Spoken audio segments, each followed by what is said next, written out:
శ్రీ మహాగణాధిపతయే నమః శ్రీమాత్రే నమః మాచిరాజ భక్తి ప్రేక్షకులందరికీ నమస్కారం. ఏ నక్షత్రాల్లో ఎలాంటి పనులు చేస్తే సమస్త శుభాలు కలుగుతాయో ఈ వీడియోలో మనం తెలుసుకుందాం. జ్యోతిష శాస్త్రపరంగా నక్షత్రాలను అనేక రకాలుగా విభజించారు. ఆ విభజన బట్టి కొన్ని నక్షత్రాల్లో కొన్ని పనులు చేసుకుంటే అదృష్టం కలిసి వస్తుంది. ఆ విభజన ఎలా చేశారంటే, నక్షత్రాలు 27 నక్షత్రాలలో ధ్రువ నక్షత్రాలు అని ఉంటాయి. వీటినే స్థిర నక్షత్రాలు అని కూడా అంటారు. అవేంటంటే ఉత్తరాషాఢ, ఉత్తరాభాద్ర, రోహిణి. ఈ నాలుగింటిని ధ్రువ నక్షత్రాలు, స్థిర నక్షత్రాలు అంటారు.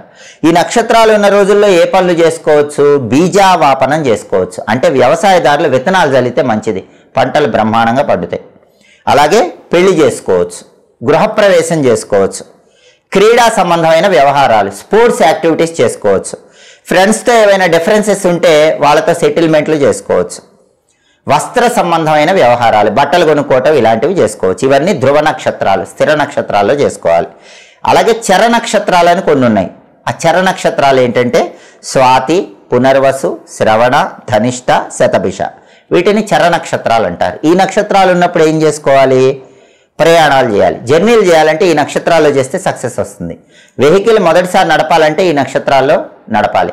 అసలు ఎప్పుడు వెహికల్ మీద ఇంపార్టెంట్ పనికి వెళ్ళాలన్నా కూడా ఈ నక్షత్రాల్లో వెళ్తే మంచిది. బిజినెస్లో ఏవైనా చేంజెస్ చేయాలంటే ఈ చర నక్షత్రాల్లో చేయాలి. గృహారంభం, ఇల్లు కట్టడం ప్రారంభించాలంటే ఈ చర నక్షత్రాల్లో చేసుకోవాలి. అలాగే ఉగ్ర నక్షత్రాలని కొన్ని ఉంటాయి. ఆ ఉగ్ర నక్షత్రాలు ఏంటంటే భరణి, మఖ, పుబ్బ, పూర్వాషాఢ, పూర్వభాద్ర. ఈ నక్షత్రాల్లో అగ్ని సంబంధమైన పనులు, ఇటుక బట్టీలకు నిప్పంటించడం, ఇలాంటి అగ్ని సంబంధమైన పనులు చేసుకోవచ్చు. అలాగే క్షిప్ర నక్షత్రాలు అని ఉంటాయి. వీటిని లఘు నక్షత్రాలు అంటారు. ఈ క్షిప్ర లఘు నక్షత్రాలు ఏంటంటే అశ్విని, హస్త, పుష్యమి. వీటిని క్షిప్ర నక్షత్రాలు, లఘు నక్షత్రాలు అంటారు. ఈ అశ్విని, హస్త, పుష్యమి ఉన్నప్పుడు ఏం చేయాలి? కొత్త విద్యలు ప్రారంభించాలి. ఎవరైనా కొత్తగా ఒక కోచింగ్ సెంటర్లో జాయిన్ అవ్వాలి, కొత్త కోర్సు నేర్చుకోవాలంటే అశ్విని, హస్త, పుష్యమి ఈ నక్షత్రాలు నేర్చుకుంటే సక్సెస్ బాగా అవుతారు. ఆభరణాలు ధరించాలి, జ్యువెలరీ వేసుకోవాలంటే ఈ నక్షత్రాల్లో వేసుకోవాలి.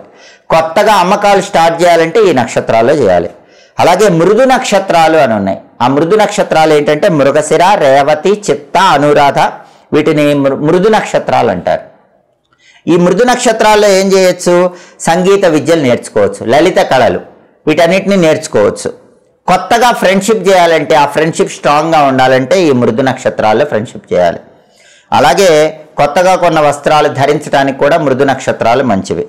అలాగే ఊర్ధ్వముఖ నక్షత్రాలని కొన్ని ఉంటాయి. ఆ ఊర్ధ్వముఖ నక్షత్రాలు ఏంటంటే ఆరుద్ర, పుష్యమి, శ్రవణ, ధనిష్ట, శతభిష, ఉత్తరాషాఢ, ఉత్తరాభాద్ర. వీటిని ఊర్ధ్వముఖ నక్షత్రాలు అంటారు. అంటే మల్టిపుల్ బిల్డింగ్ కన్స్ట్రక్షన్స్ ఈ నక్షత్రాల్లో చేయాలి. బహుళ అంతస్తుల భవన నిర్మాణం అంటే కన్స్ట్రక్షన్స్ చేయాలంటే కనుక ఈ నక్షత్రాల్లో స్టార్ట్ చేస్తే మంచిది. వ్యవసాయ పనులు చేసుకోవచ్చు, చెట్లు నాటాలంటే ఈ ఊర్ధ్వముఖ నక్షత్రాల్లో చేయాలి. అలాగే అధోముఖ నక్షత్రాలని కొన్ని ఉంటాయి. అవేంటంటే మూల, ఆశ్లేష, విశాఖ, కృత్తిక, పూర్వ ఫాల్గుని, పూర్వాషాఢ, పూర్వభాద్ర. వీటిని అధోముఖ నక్షత్రాలు అంటారు. ఈ నక్షత్రాలు ఉన్నప్పుడు బావులు దొవ్వితే మంచిది, బోరింగ్లు వేయించుకుంటే మంచిది, బ్రహ్మాండంగా నీళ్లు పడతాయి. ఇలా నక్షత్రాల కేటగిరీ బట్టి ప్రత్యేకమైన నక్షత్రాలు ఉన్నప్పుడు ప్రత్యేకమైన పనులు చేసుకుంటే అనుకూల ఫలితాలు వస్తాయి. నిత్య జీవితంలో మీరు అనేక రకాలైన ఆర్థిక సమస్యలతో సతమతమైపోతున్నారా? ఆరోగ్యపరంగా ఇబ్బందులు ఎదుర్కొంటున్నారా? కుటుంబ సమస్యల వల్ల అల్లకల్లోలంగా జీవితం ఉందా? అయితే మాచిరాజు భక్తి ఛానల్ తప్పకుండా చూడండి. ఆర్థిక, ఆరోగ్య, కుటుంబ సమస్యలకి చాలా సులభమైనటువంటి పరిష్కార మార్గాల కోసం ఎప్పటికప్పుడు మాచిరాజు భక్తి ఛానల్ ఫాలో అవుతూ ఉండండి. మా వీడియోస్ మీకు నచ్చినట్లయితే మా ఛానల్ని లైక్ చేయండి, కామెంట్ చేయండి. మా ఛానల్ వీడియోస్ 10 మంది మిత్రులకు షేర్ చేయండి. మా ఛానల్ని సబ్స్క్రైబ్ చేసుకోండి. పక్కనున్న బెల్ సింబల్ నొక్కటం మాత్రం మర్చిపోకండి. సర్వే జనాః సుఖినో భవంతు. స్వస్తి.